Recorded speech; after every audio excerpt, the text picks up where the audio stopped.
नमस्कार दोस्तों, स्वागत आपका हमारे चैनल पर। किस जगह पर शादी कर दी मेरे माता पिता ने।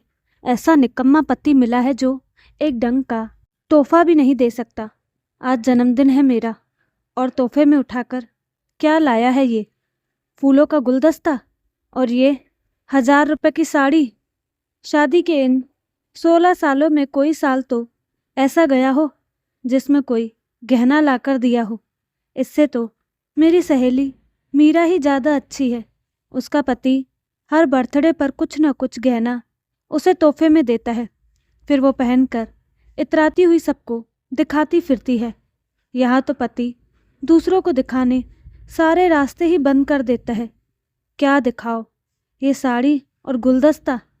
वंदना निरंतर बड़बड़ किए जा रही थी, जबकि राजेश चुपचाप बैठा अपना बैग तैयार कर रहा था। साथ ही साथ उसकी बड़बड़ाहट भी सुन रहा था। वो भी क्या बोलता, पत्नी महत्वाकांक्षी थी और अब नई नई सहेलियों के साथ और ज़्यादा हो गई। कम में खुशी नहीं होती और वो ठहरा एक टीचर, महीने के 35-40 हज़ार रुपये कमाने वाला। उसकी जेब ज़्यादा खर्च करने से उसे रोकती। आखिर एक मध्यम वर्गीय परिवार की भी अपनी सीमाएं होती हैं। जब पत्नी नहीं समझती तो पति तो इस चीज़ को समझेगा ही।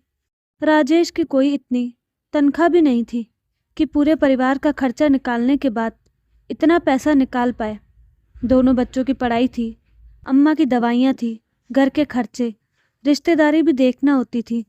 बच्चों की हायर स्टडीज़ के लिए भी कुछ तो जमा करके रखना था। आखिर मध्यम वर्गीय आदमी अपना हाथ खींचे भी तो कितना, और ऊपर सोने के भाव तो वैसे ही आसमान छू रहे हैं। और इधर पत्नी ऐसी थी जो अपनी सहेलियों को देख देख कर हमेशा उस पर दबाव बनाती कि वो उसे तोहफे में सोने के गहने ही लाकर दे। ये तक नहीं देखती कि उसका परिवार उसकी कितनी कद्र करता है। वो तो रात के 10 बजे ही सो गई थी। उसके बर्थडे के लिए राजेश और बच्चों ने मिलकर हॉल सजाया था। अम्मा जी ने अपने हाथों से गर्मा गर्म हलवा बनाया था। राजेश 10 बजे के बाद मार्केट जाकर खास उसके लिए केक लेकर आया था। सबको लगा था कि वो ये सब देखकर खुश होगी, पर नहीं। 12 बजे सबने उसे सरप्राइज़ दिया तो अपने तोहफे को देखकर उसने तो चिल्लाना शुरू कर दिया। सबके प्यार और दुलार को सिर्फ तोहफे के पीछे कुछ नहीं समझा। सबने प्लान कर रखा था कि आज कोई भी कहीं नहीं जाएगा, बल्कि घर पर रहकर वंदना का बर्थडे कुछ खास करेंगे। लेकिन वंदना के इस तरह के व्यवहार से सब लोग हैरान तो नहीं पर परेशान थे। हैरानी इसलिए नहीं हुई क्योंकि उन्हें पता था कि वो तोहफे में सिर्फ गहने सोचती है, पर परेशान इसलिए कि सबका मूड ऑफ हो चुका था।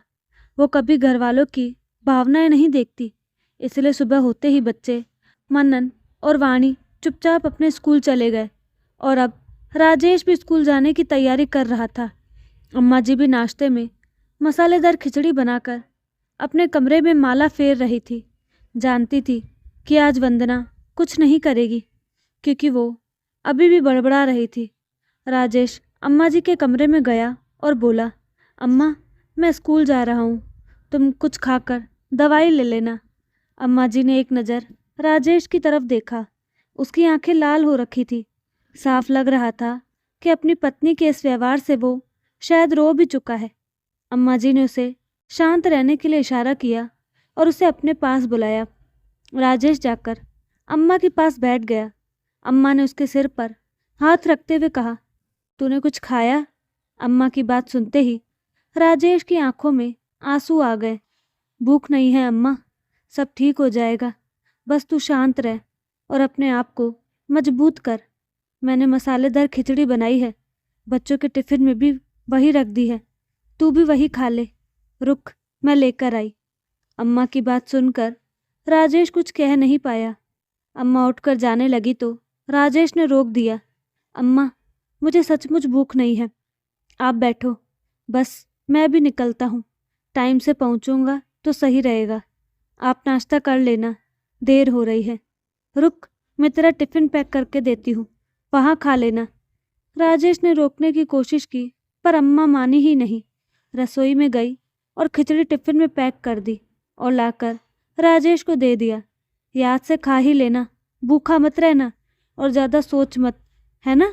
अभी हम कमज़ोर हैं तो क्या हुआ, भगवान ने भी तो हमारी किस्मत में कुछ लिखा ही होगा।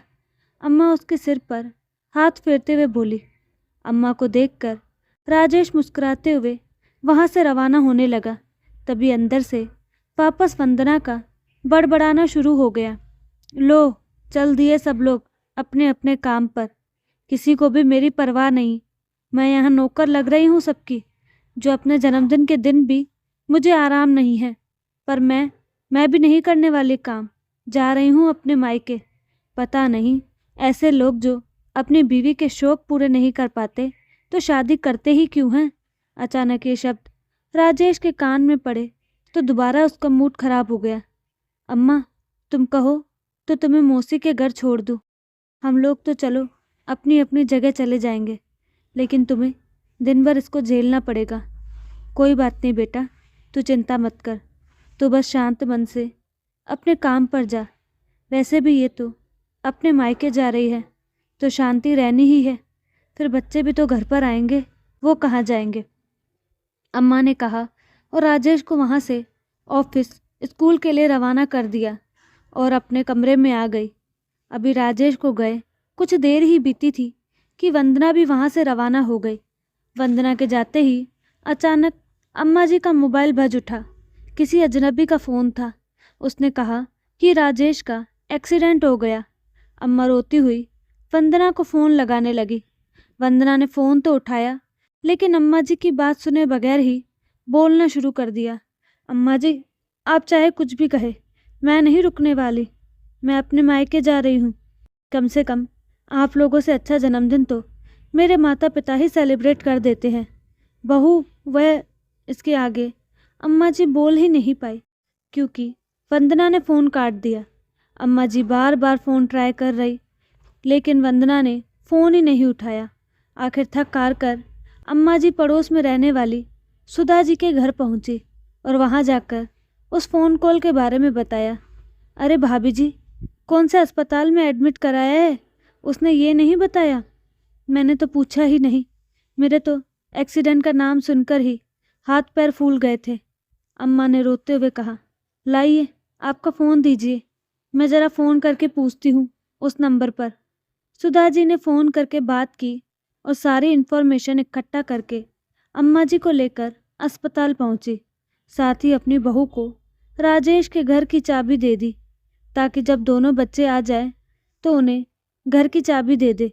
अस्पताल पहुंचकर देखा तो राजेश के सिर पर हल्की चोट लगी थी और बाएं हाथ में फ्रैक्चर था। भगवान का शुक्र था कि उसे ज़्यादा चोट नहीं आई थी।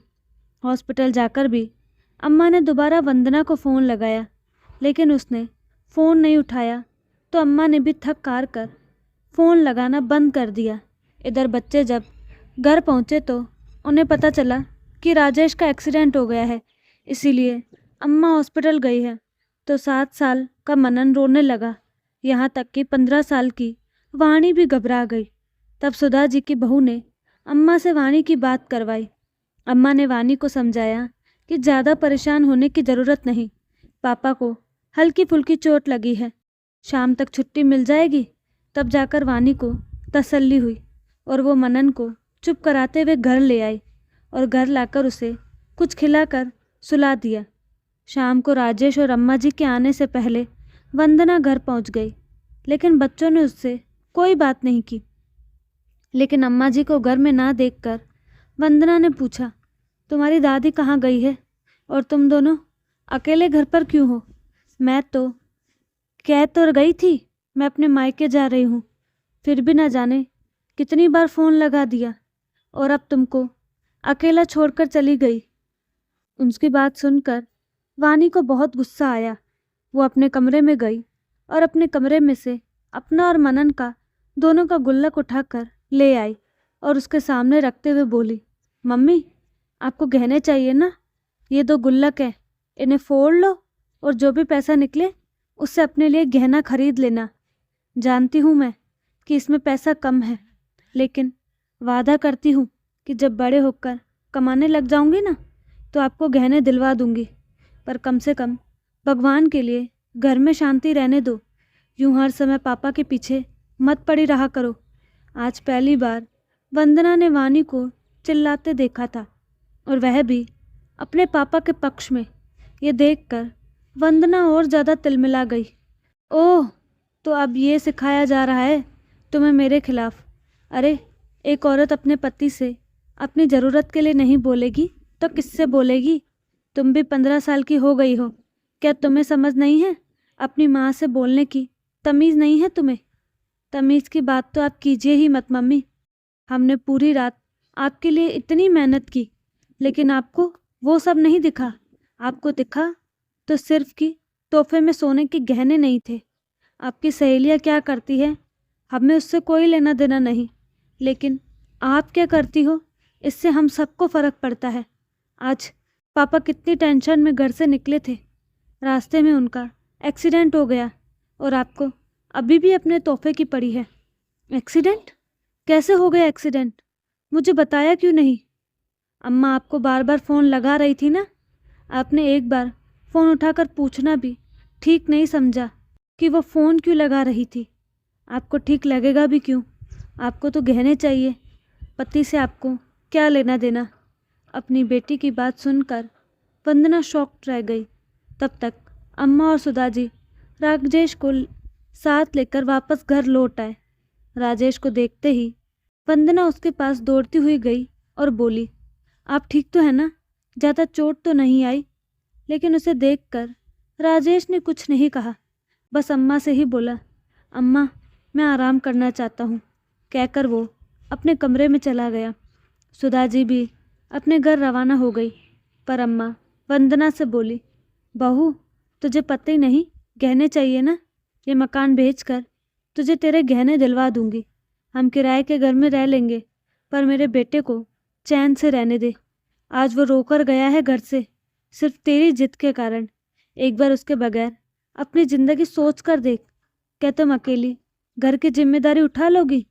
ऐसा तोहफा ही किस काम का कि जो किसी की जान पर ही बन जाए? अम्मा जी के इस सवाल से ही वंदना सिहर गई और रोती हुई अपने कमरे में आ गई और राजेश से बोली, मुझे कोई गहने नहीं चाहिए, तुम हो तो सब कुछ है, मुझे माफ़ कर दो। वंदना की बात सुनकर राजेश मुस्कुरा दिया। वंदना, तुमने मुझे समझा वही बहुत है। हम मध्यम वर्ग के लोगों के लिए अपनी एक सीमा होती है, हम कितनी ही कोशिश कर ले उसके आगे बढ़ ही नहीं पाते। बस, और मुझे कुछ नहीं चाहिए। और आखिर राजेश ने भी वंदना को माफ़ कर दिया। तो दोस्तों, आपको कहानी कैसी लगी अपनी राय कमेंट बॉक्स में ज़रूर दें, और साथ ही हमारे चैनल को लाइक शेयर सब्सक्राइब करना ना भूलें। धन्यवाद।